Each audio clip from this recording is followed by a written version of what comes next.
വർക്കലയിൽ പട്ടാപ്പകൽ വീട്ടമ്മയെ ആക്രമിച്ച് സ്വർണവും പണവും മോഷ്ടിച്ചെന്ന പരാതി വെറും കെട്ടുകഥ. മകളുടെ ബന്ധുവിന് നൽകാൻ വെച്ചിരുന്ന സ്വർണവും പണവും ഒളിപ്പിക്കാൻ അമ്മയും മകനും നടത്തിയ നാടകമാണ് വ്യാജമോഷണ പരാതിയെന്ന് പോലീസ് കണ്ടെത്തി.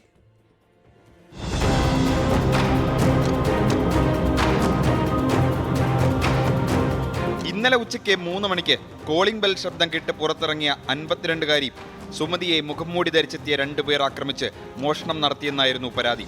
പുറത്തുപോയ മകൻ ശ്രീനിവാസൻ തിരിച്ചെത്തിയപ്പോൾ കണ്ടത് തലയ്ക്ക് പരിക്കേറ്റ് കിടക്കുന്ന അമ്മയും. വീട്ടിനുള്ളിലെ 4 പവൻ സ്വർണവും 1 ലക്ഷം രൂപയും പട്ടാപ്പകൽ കവർന്ന സംഭവം വർക്കല പോലീസ് ഗൗരവമായി അന്വേഷിച്ചു. വീട്ടിലും സമീപത്തുമെത്തി പരിശോധന നടത്തി. CCTVകൾ നോക്കി. സംശയാസ്പദമായി ഒന്നും കിട്ടാതെ വന്നതോടെയാണ് പരാതിക്കാരനെ വിശദമായി ചോദ്യം ചെയ്യാൻ തീരുമാനിച്ചത്. മനപ്പാടമാക്കിയ തിരക്കഥ പക്ഷേ പോലീസിന്റെ ചോദ്യാവലിക്ക് മുന്നിൽ ഒലിച്ചുപോയി. കള്ളി വെളിച്ചത്തായി. ഭാര്യയുടെ ബന്ധുവിന് നൽകാൻ സൂക്ഷിച്ചിരുന്ന പണവും സ്വർണവും കൊടുക്കാൻ അമ്മയ്ക്കും മകനും താല്പര്യമില്ല.